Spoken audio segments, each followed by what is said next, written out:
On, everyone? Since the end of the season for the Los Angeles Lakers, everybody has been trade Russ. We need to make a trade. We need to do this, that, and the other. And then the Kyrie Irving announcement that he might be going to the Lakers, and it started this entire whirlwind, right? And then Kevin Durant, he requests a trade, and we get to the point that we are at now. And for months now, I've been trying to reiterate that the Lakers needed to remain patient, that they have to be patient.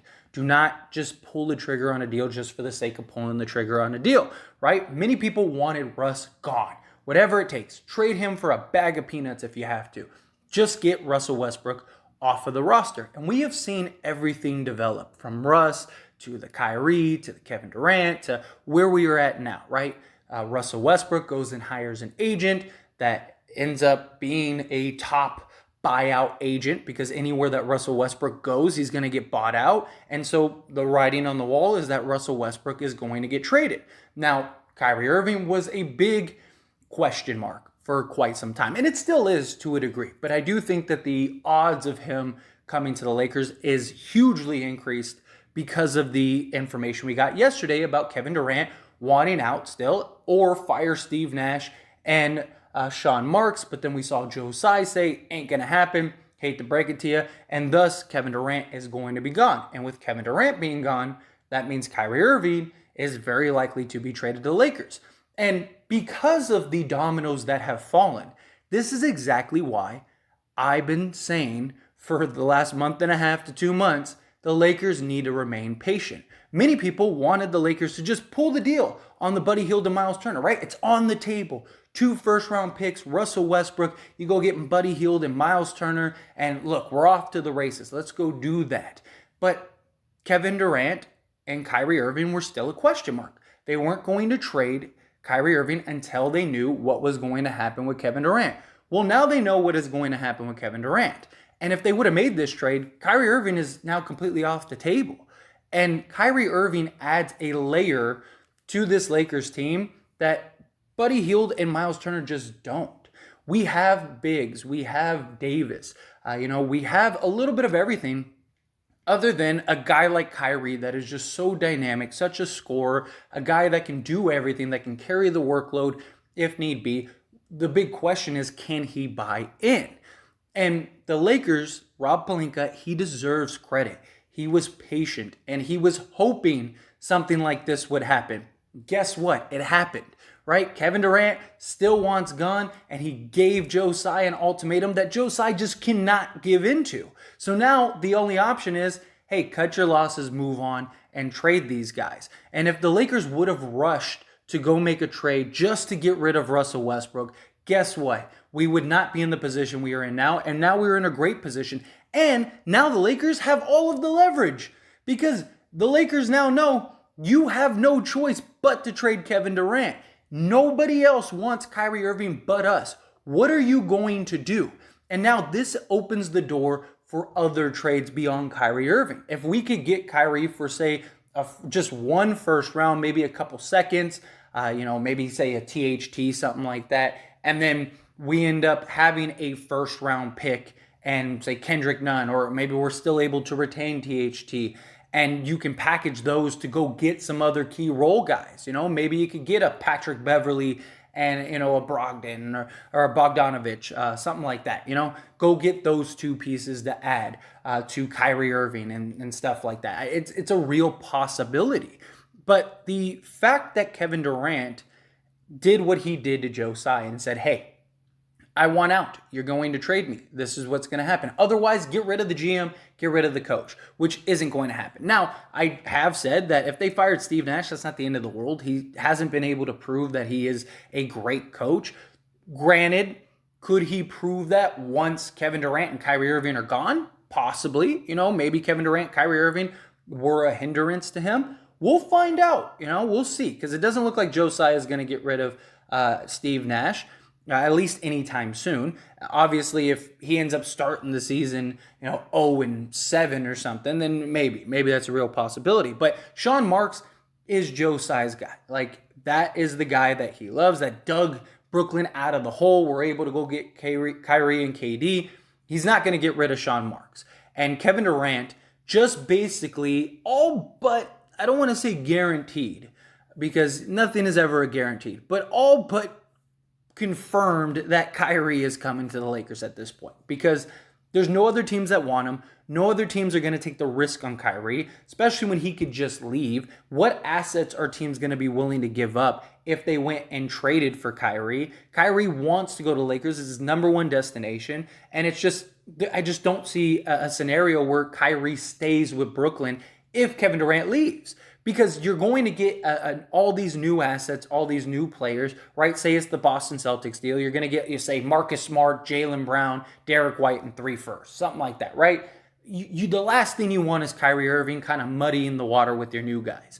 And you have enough to go and be a solid team in the Eastern Conference with those guys. You don't need Kyrie. You're not winning a championship if you have Kyrie on your team. At that point, you might as well trade Kyrie, because if you keep Kyrie, guess what? He's not staying in Brooklyn after this season, especially without Kevin Durant. You didn't want to give him a max. He wasn't happy about it.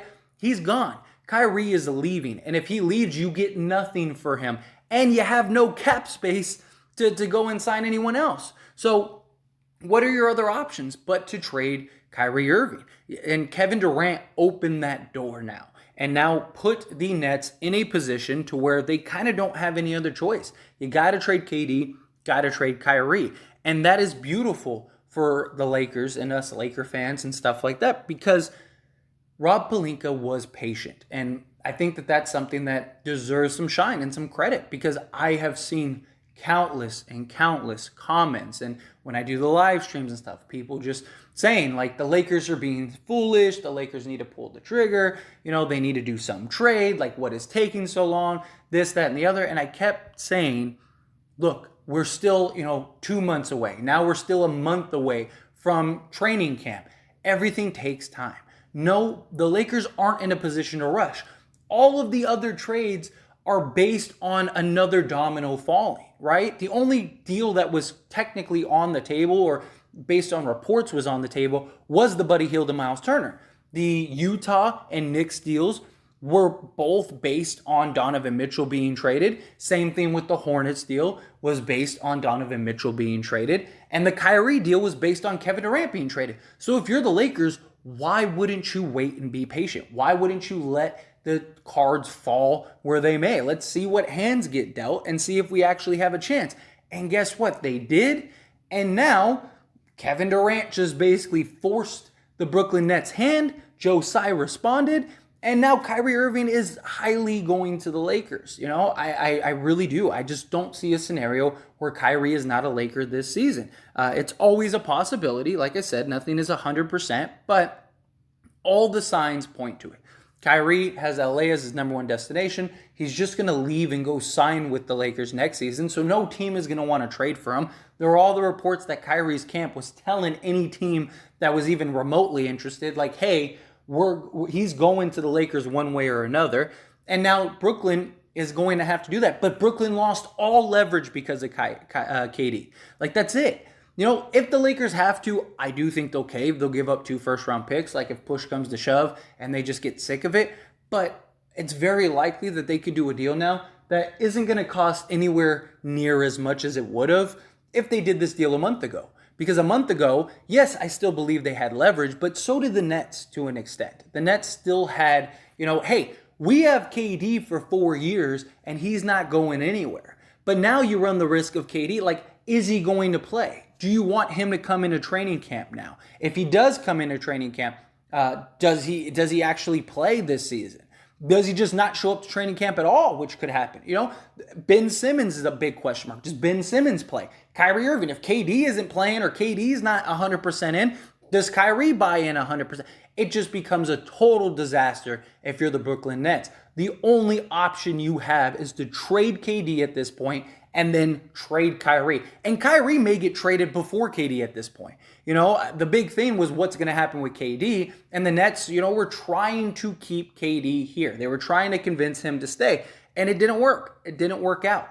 So it's not out of the realm of possibility anymore that Kyrie gets traded before KD. Because the only reason they were holding on to Kyrie was because they wanted to find out what Kevin Durant was going to do. They wanted to see and explore what were the options, what were the trade options, and is there a possibility that he could stay? Well, all of that is out the window, and we have the answer now. So now your only other option is to trade KD and Kyrie. And at this point, what is the weight in trading for Kyrie?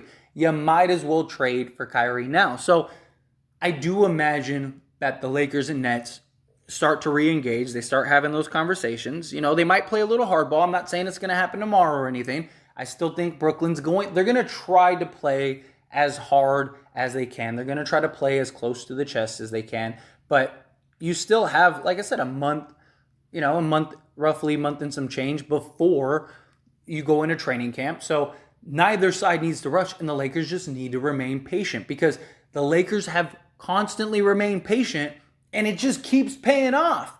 The Brooklyn Nets just keep shooting themselves in the foot. So let these teams keep imploding themselves and making things worse and worse and worse. If you're the Lakers, you're in a great position. You know where you're at. You know what the team is. You know you have other options if need be. The Indiana Pacers deal isn't going anywhere. No one's knocking on the door for Buddy Hield and Miles Turner. And it's not because they're not great players. It's just Buddy Hield's on a bad contract and Miles Turner's on an expiring contract. So how many teams are going to give up value to go get those guys? So if you're the Lakers, you did the right thing. Kyrie and KD, they're gone.